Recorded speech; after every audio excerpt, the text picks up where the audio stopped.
Sir ऐसा भी बोलते हैं कि अगर आप सिगरेट पीते हो या ना पीते हो, लेकिन अगर आप एयर पॉल्यूशन में बहुत ज़्यादा रहते हो तो वो सिगरेट के ही इक्वल है, ये सच है? बिल्कुल। और सिगरेट, और मैंने कहा कि सिगरेट और पोल्यूशन में बहुत ज़्यादा फ़र्क नहीं है। सिगरेट तो कम से कम ये कि जो व्यक्ति पी रहा है या उसके आसपास का कोई होगा उसी को इफेक्ट हो। पोल्यूशन तो एक तरह का एक गैस चैम्बर है जिसमें जो भी होगा, जो भी इसके असर में आएगा उसके ऊपर ये दुष्प्रभाव छोड़ेगा। तो ये बहुत ही ज़्यादा खतरनाक है, इसमें कोई डाउट नहीं है। एंड सर कुछ ऐसे lesser known sources of pollution है विंटर में जो लोगों को नहीं पता है? ये एक्चुअली लेसर नोन तो हैं, पर हैं बहुत बड़े इंपॉर्टेंट और बहुत ज़्यादा मेजर इशू इनकी वजह से, जिनको हम लोग इनकी तरफ ध्यान देते नहीं हैं। एक तो गार्बेज, कूड़ा कचरा बहुत ख़तरनाक है, और साथ में जो डस्ट उड़ती है। हमारे शहर में इतनी ज़्यादा डस्ट है, कंस्ट्रक्शन वर्क हो रहा होता है, ये करीब 20 to 25% हमेशा एक रिस्क फैक्टर है पोल्यूशन का, चाहे वो विंटर हो, चाहे समर्स हो, चाहे रेनी सीजन्स हो। तो कचरों से ज़रूर बचें, इधर उधर कूड़ा फेंकेंगे तो पोल्यूशन बढ़ेगा, और डस्ट जहाँ पर भी होगी वो भी पोल्यूशन को बढ़ाएगी। बिकॉज डस्ट एक बार हवा में घुल गई तो उसके ऊपर जो पोल्यूटेंट्स हैं वो और ज़्यादा जमते हैं, और ज़्यादा उनका सस्पेंशन हो जाता है, और ये हिलते नहीं हैं, वहीं के वहीं ज़मीन के पास ही रहते हैं, और हमारे सीधे हमारे फेफड़ों में और सांस की नलियों द्वारा हमारे लंग्स के अंदर पहुँचते हैं। बिल्कुल सर। सर ऐसा भी बोलते हैं कि अगर आप सिगरेट पीते हो या ना पीते हो, लेकिन अगर आप एयर पॉल्यूशन में बहुत ज़्यादा रहते हो तो वो सिगरेट के ही इक्वल है, ये सच है? बिल्कुल। और सिगरेट, और मैंने कहा कि सिगरेट और पोल्यूशन में बहुत ज़्यादा फ़र्क नहीं है। सिगरेट तो कम से कम ये कि जो व्यक्ति पी रहा है या उसके आसपास का कोई होगा उसी को इफेक्ट हो। पोल्यूशन तो एक तरह का एक गैस चैम्बर है जिसमें जो भी होगा, जो भी इसके असर में आएगा उसके ऊपर ये दुष्प्रभाव छोड़ेगा। तो ये बहुत ही ज़्यादा खतरनाक है, इसमें कोई डाउट नहीं है। True sir. सर अगर हम अपने आप को प्रोटेक्ट करना चाहते हैं इस विंटर एयर पॉल्यूशन से, तो कौन से ऐसे स्टेप्स हैं जो हम ले सकते हैं? एक तो कोशिश ये करें कि हम अगर पोल्यूशन को कंट्रीब्यूट करें तो अपने उन चीज़ों को हम अवॉइड करें, जैसे कि कहीं हम कचरा फैलाते हैं वो, या हमारे जो मोटर व्हीकल्स हैं उनके हम पोल्यूशन चेक ठीक से रखें, या तो पब्लिक ट्रांसपोर्ट का इस्तेमाल करें। ये तो हमारी अपनी रिस्पॉन्सिबिलिटी। अगर मैं कहूँ केवल सरकार की रिस्पॉन्सिबिलिटी तो वो ठीक नहीं, हम सबकी कलेक्टिव रिस्पॉन्सिबिलिटी कि हम इसको ज़्यादा से ज़्यादा कंट्रोल करने की कोशिश करें अपने आप।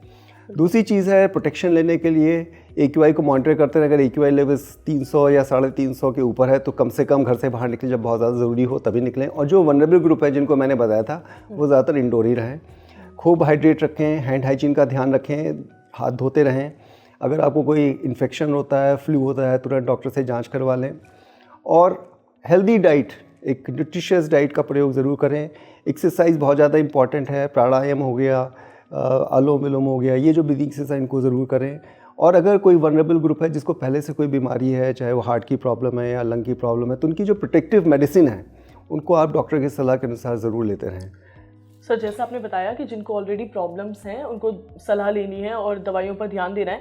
सर मैं जानना चाहूँगी कि सबसे बड़ा जो रिस्पिरेटरी इशू माना जाता है अस्थमा, वो हम कैसे मैनेज कर सकते हैं, जैसे कि अभी हाई पॉल्यूशन डेज बढ़ रहे हैं? तो एस्मेटिक पेशेंट्स के लिए बहुत ज़्यादा इंपॉर्टेंट है कि जो उनकी प्रोटेक्टिव इन्हेलर्स हैं, कई बार लोगों को डाउट होता है कि इन्हेलर अच्छे नहीं होता है, पर इन्हेलर ही आपका फर्स्ट लाइन और सबसे सही ट्रीटमेंट है। तो जो प्रोटेक्टिव इन्हेलर्स उनको बराबर लेते रहें। और जहाँ से भी आपको लगता है कि आपकी जो सिम्टम्स है वो ख़राब हो रहे हैं, जैसे कि खांसी बढ़ रही है जो कि परसिस्टेंट हो रही है, सांस की तकलीफ हो रही है, या फीवर आ रहा है, और अगर बलगम बढ़ रहा है, तो ज़रूर डॉक्टर की सलाह लें। अगेन एक्सरसाइज बहुत ज़्यादा इंपॉर्टेंट है, खान पान का ध्यान रखना है। कोशिश करें कि परफ्यूम्स वगैरह का इस्तेमाल ना करें जो कि जिनमें की स्मेल्स होती है, और आसपास अपनी सफाई रखें। ये चीज़ें बहुत ज़्यादा हेल्प करेंगी। बिल्कुल सर। सर ये भी जानना चाहेंगे कि हम ऐसे अपने घर में अगर हैं तो क्या हम कुछ ऐसा इंडोर कुछ कर सकते हैं जिससे एयर क्वालिटी हम सही रखें? एक्चुअली ये बहुत इंपॉर्टेंट क्वेश्चन है, और मैं कहूँगा कि ये भी एक लेसर नोन फैक्ट है। लोग सोचते हैं हमारा घर है तो सब कुछ ठीक है और हम घर के अंदर बैठे हैं तो पोल्यूशन से सेफ है। ऐसा नहीं है। इंडोर पोल्यूशन इटसेल्फ एक बड़ी प्रॉब्लम है और वो चैलेंज है, और उसके लिए खुद हमारे घर के लोग ही रिस्पॉन्सिबल होते हैं। अगर हमारे क्लोज डोर्स हैं, उसमें छौका लग रहा होता है, चिमनी नहीं होती है, अगर हम डस्टिंग कर रहे हैं वहाँ पे, घर के अंदर अगरबत्ती का प्रयोग कर रहे हैं, धुआं अगर पैदा हो रहा है, तो इन सब चीज़ों को जहाँ तक हो सके उनसे बचाव करें। मैं पेट्स के ख़िलाफ़ बिल्कुल नहीं हूँ, पर छोटे घरों में जब हम लोग पेट्स रखते हैं तो उनकी जो डेंडर हैं वो भी इंडोर क्वालिटी को ख़राब करते हैं। मेरे विचार से पेट्स से ज़्यादा अगर आप घर के अंदर पौधे लगाएं, प्लांट्स लगाएं, वो आपको ज़्यादा सुकून देंगे, आपकी ज़्यादा हेल्प करेंगे। बिल्कुल सर। ये थे कुछ इंपॉर्टेंट क्वेश्चंस जो मैं जानना चाहती थी, हमारी ऑडियंस जानना चाहती थी। सर, एक रैपिड फायर का हमारा राउंड है जिसमें मैं आपके बारे में कुछ क्वेश्चन पूछना चाहूँगी। ज़रूर। सर, जैसे कि पॉल्यूशन बढ़ रहा है और एज अ डॉक्टर आपको भी अपना ध्यान रखना होता है, तो आप कुछ ऐसा करते हैं अपने घर में या फिर बाहर इस पॉल्यूशन से बचने के लिए? तो जो मैंने सावधानियाँ बताई सबके लिए, वो मैं उनको अपना फॉलो करता हूँ। मैं ज़्यादा से ज़्यादा मास्क का इस्तेमाल करता हूँ। और कोशिश करता हूँ कि मैं परफ्यूम का इस्तेमाल ना करूँ, धुएं से दूर रहूँ। ठंडा पानी या जो फ्रिज से निकला हुआ चिल्ड वाटर है वो ना पीऊँ। एक जनरल प्रिकॉशन जो हर इंसान के लिए लागू होती है, वो मेरे ऊपर भी लागू होती है और मैं उसका कोशिश करता हूँ पूरी तरह से पालन करूँ। बिल्कुल सर। सर, जैसे सब लोगों को बहुत शौक होता है बाहर का खाना खाने का, तो क्या आप भी बाहर का खाना खाना पसंद करते हैं या फिर आपका कोई फेवरेट ऐसा फूड है जो आप बाहर का ही खाते हैं? नहीं, मैं ज़्यादातर घर का ही खाना खाता हूँ। बाहर का अगर खाना खाना होता है तो मैं ज़्यादातर फ्रूट्स को ही प्रेफर करता हूँ और कोशिश करता हूँ कि जैसे आइसक्रीम जैसी चीज़ें होगी जो कि बहुत ठंडी चीज़ें होती हैं, जो गले में नुकसान पहुँचा सकती हैं, या स्पाइसी फूड होते हैं, जंक फूड होते हैं, तो मैं इनको अवॉइड करता हूँ। अगर कोई अच्छी शॉप है जो जहाँ पे जैसा लगता है कि घर जैसा खाना मिलता है, जिसकी ऐसी पहचान होती है, तो वहाँ पे सिंपल सादा खाना ही खाता हूँ। सर, गोलगप्पे पसंद है आपको? पसंद है, पर मैं नहीं खाता। सिर्फ हाइजीन की वजह से?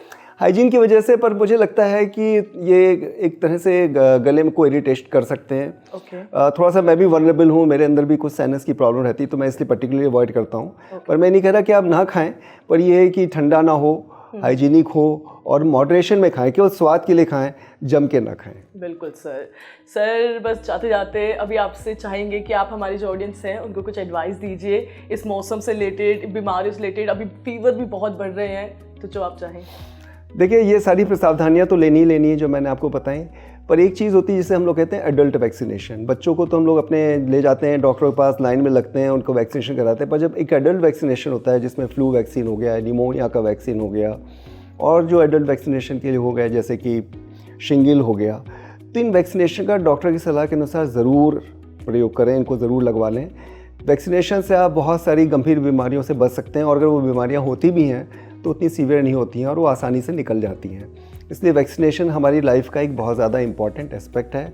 मास्किंग बहुत ज़्यादा इंपॉर्टेंट है और कोशिश करें कि दूसरों को बोलने से कि तुम पोल्यूशन कर रहे हो, वो पोल्यूशन कर रहा है, हम खुद भी देखें कि हाँ, हम कंट्रीब्यूट कर रहे हैं, हम भी अपना एक सेल्फ असेसमेंट करें और कोशिश करें इस पोल्यूशन की फ़ाइट में भाग लेकर के उसको दूर करने के लिए। बिल्कुल sir, thank you so much sir. बहुत ही अमेजिंग इंटरव्यू रहा है, बहुत ही आई ओपनिंग इंटरव्यू रहा है। Thank you for your time and thank you for this interview. Thank you, pleasure.